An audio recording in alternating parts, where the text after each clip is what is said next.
Paz do Senhor, queridos, Deus abençoe. Nós estamos aqui de volta, estamos aqui vos fala, pastor Sérgio, e é um prazer estar de volta com você. Desde já desejo feliz Páscoa a você, a sua casa, a sua família. Jesus vive para sempre. Eu quero compartilhar com você um texto bíblico que se encontra no capítulo 24, verso 13, onde a epígrafe da narrativa do texto vai falar sobre 2 discípulos no caminho de Emaús. Naquele mesmo dia, 2 deles estavam indo para um povoado chamado Emaús, a 11 quilômetros de Jerusalém. No caminho, conversavam a respeito de tudo o que havia acontecido. Enquanto conversavam e discutiam, o próprio Jesus se aproximou e começou a caminhar com eles. Mas os olhos deles foram impedidos de reconhecê-lo. E ele lhes perguntou: sobre o que vocês estão discutindo enquanto caminham? Um deles, chamado Cleópas, perguntou-lhe: você é o único visitante de Jerusalém que não sabe as coisas que ali antecederam nesses dias? Que coisas? Perguntou Jesus. O que aconteceu com Jesus de Nazaré? Responderam eles. Ele era um profeta poderoso em palavras e obras diante de Deus e todo o povo. Muito bem, eu quero me deter até aqui. A narrativa do texto você já conhece. E Jesus entra em cena e começa a discorrer. Jesus começa a explicar o propósito da sua vida, mesmo sem eles perceberem a presença dele, sem eles reconhecerem Jesus ali. E a narrativa do texto vai explicar. E quando Jesus discorre toda a Escritura, Jesus como quem Jesus vai se dirigir para um outro povoado.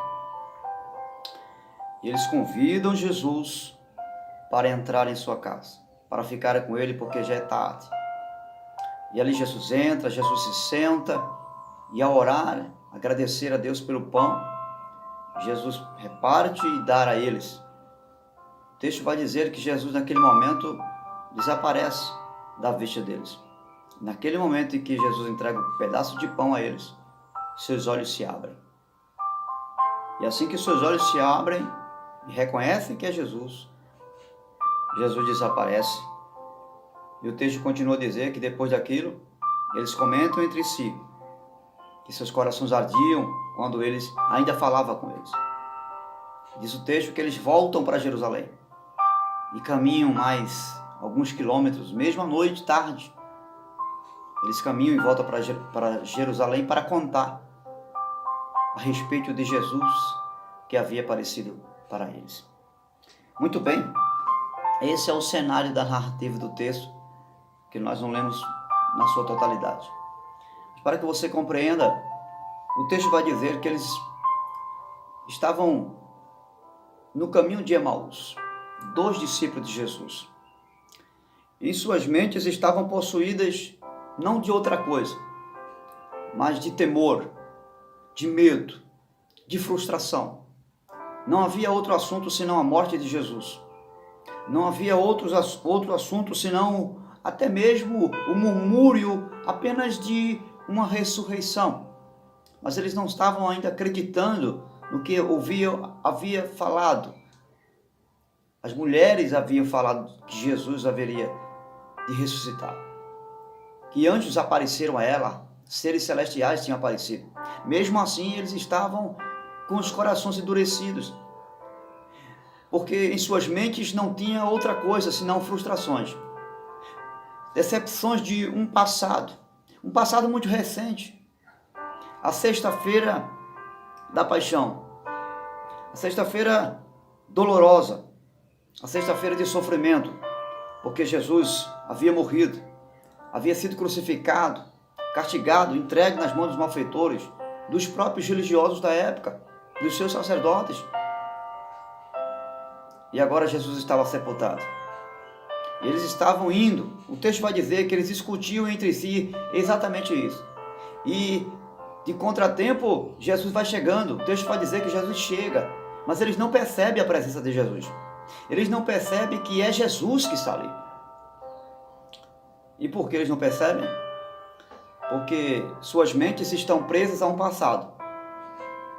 Suas mentes estão presas e eles estão com as mentes cheias de frustrações, de fracassos.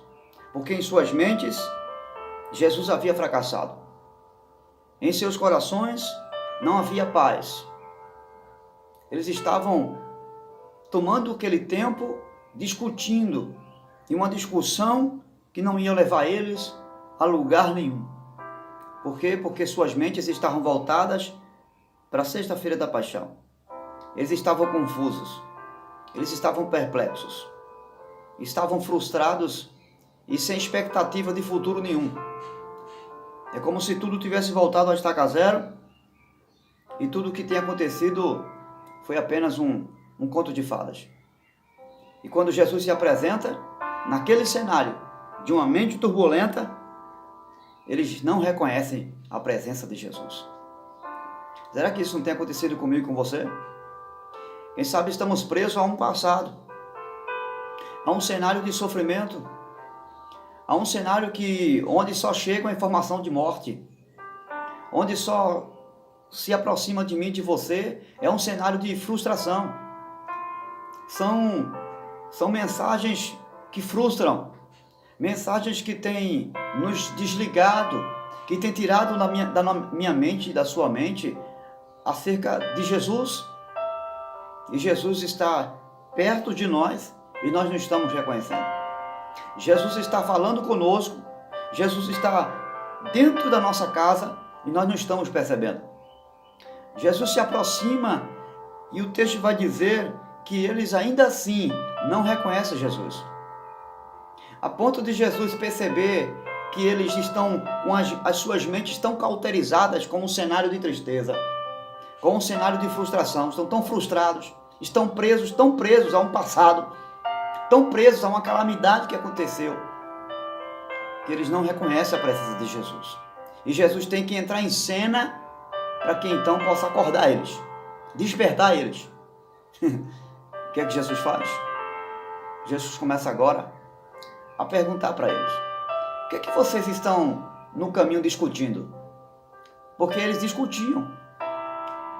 Eles batiam um certo tipo bate-boca ali, se contrariavam, um perguntando para o outro: você acredita? Você crê? E agora o que será de mim? O que será de você? O que será de nós? Eles estavam discutindo, estavam saindo do lugar. Era uma conversa que ia e voltava. Às vezes nós ficamos assim. Ficamos arrodeando em assuntos que não vão nos levar a nenhum lugar. Não vão nos trazer nenhuma resposta concreta e objetiva. E Jesus entra em cena para despertar e mudar essa situação. E Jesus pergunta: o que é que vocês estão discutindo? E um deles, Cleópatas, chamado Cleópatas, mas é você apenas o único em Jerusalém que não sabe o que tem acontecido? E Jesus pergunta: o quê? E um deles vai dizer de Jesus de Nazaré, homem poderoso em palavras, profeta. Deus era com ele, que foi entregue aos sacerdotes, foi traído, foi martirizado, foi levado ao vitupério, à vergonha. E agora já é o terceiro dia em que tudo isso aconteceu. E que nós esperávamos que fosse ele que salvasse Israel. Nós tínhamos certeza que, segundo os nossos princípios, nós acreditávamos que, segundo a Torá, ele iria nesse tempo restaurar Israel. Acreditávamos que era ele. E que tudo estava dentro de um cronograma da Torá. E que ele seria o Messias libertador de Israel. Mas não foi nada disso que aconteceu. E Jesus, quando chega, Jesus chegou otados e inertes de coração. Escute, eles esperavam uma coisa. Deus não deixou de cumprir as profecias que havia usado os profetas para cumprir. Mas ele não se manifestou como os homens esperavam que ele se manifestasse. Nenhuma profecia deixou de ser cumprida. Mas nenhuma profecia foi cumprida no tempo e dentro de uma metodologia humana. Eles acreditavam que Jesus viesse e que ele restauraria Israel. Mas não foi como eles pensavam. Eles não esperassem, ou não chegaram a esperar que fosse um Jesus crucificado. Em suas mentes e seus corações, dentro da realidade deles, eles não acreditaram que o Messias seria entregue nas mãos dos malfeitores. Ou seja, eles estavam descartando a profecia do profeta Isaías 53, que ele viria e sofreria como um cordeiro de Deus, como ovelha seria levado para o matador. Em suas mentes havia descartado isso. Mas Deus não descartou isso no plano da salvação. O que é que nós aprendemos aqui? É que Deus não vai se manifestar dentro da minha realidade. Deus não vai cumprir nada na minha vida dentro daquilo como eu estou esperando que Ele cumpra. Deus é livre para operar como e quando Ele quiser. Ele não está preso a datas. Ele não está preso a métodos humanos, a mecanismos formados por qualquer pessoa, por uma religião, por uma cultura. Deus não se adapta a nenhum sistema humano. Ele manifesta da forma que Ele quer se manifestar. E foi aprovado por Deus. Deus decidiu que o Messias viesse e fosse sacrificado, fosse morto, aparentemente derrotado, à vista humana fracassado, mas que ao terceiro dia ia triunfar na sua ressurreição.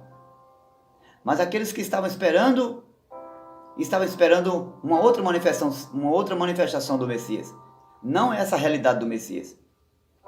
Mas Deus é livre para manifestar como Ele quer. Deus é livre para operar na minha vida. Deus é livre para operar na sua vida como Ele quer. A maneira que Deus quer se manifestar e cumprir os propósitos na sua vida não é a forma que você está colocando, ou quem sabe está esperando que Deus faça.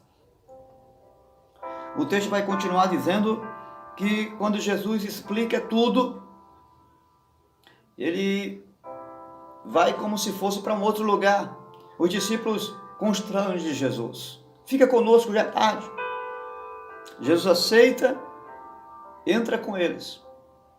E ao sentar com eles, agradece a Deus pelo pão e reparte com eles. O texto diz que naquele exato momento, seus olhos se abrem. E quando os seus olhos se abrem, a Bíblia vai dizer que Jesus desaparece do meio deles.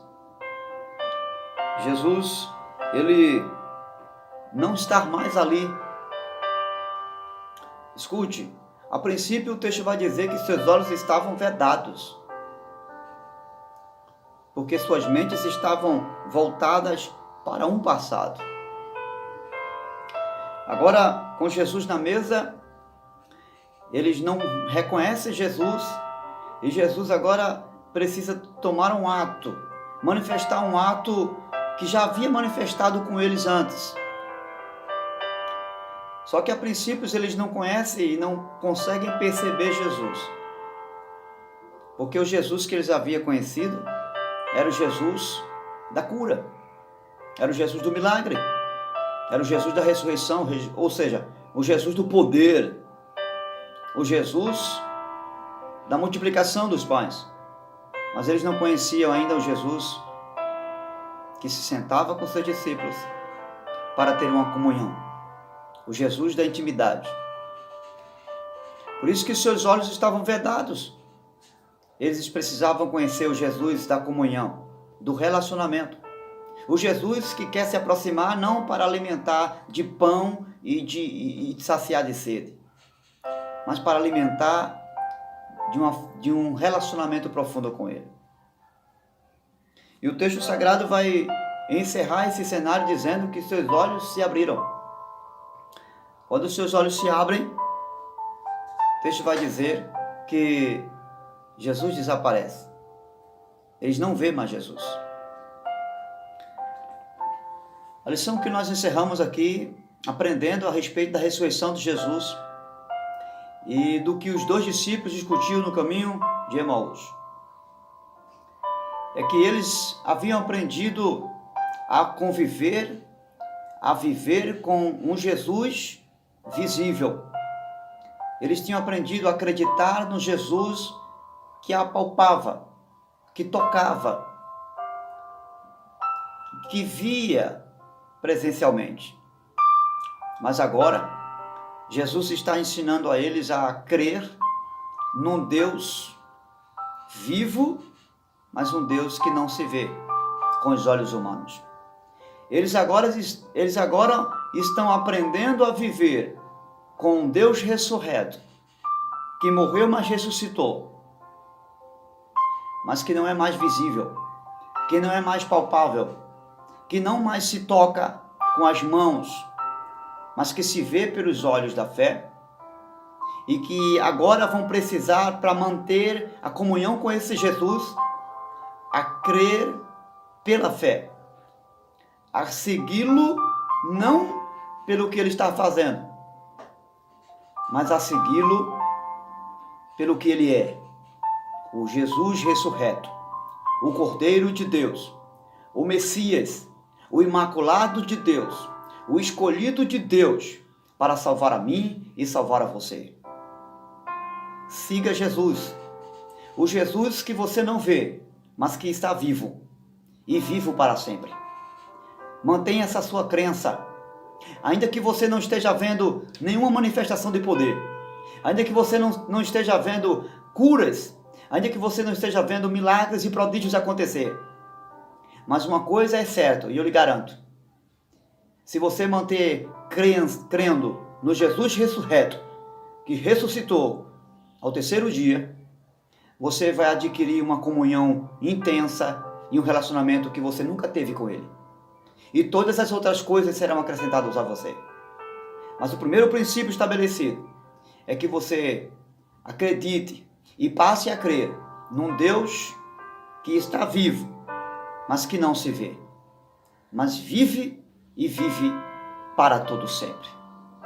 Deus te abençoe e que te dê a compreensão, a largueza, a profundidade, a largura, a altura de uma compreensão ampla de um Deus que não se vê, mas que vive e está aqui agora, aí com você, muito próximo a você, esperando que você viva essa realidade de dimensão, de fé, de crença, que é a realidade de crer num Deus que não se toca, que não se vê, que não tem uma percepção humana, mas que vive e vive dentro de você. Deus te abençoe. A sua ressurreição é a garantia de um futuro, é a garantia de uma expectativa diferente. A ressurreição de Jesus garante a sua ressurreição.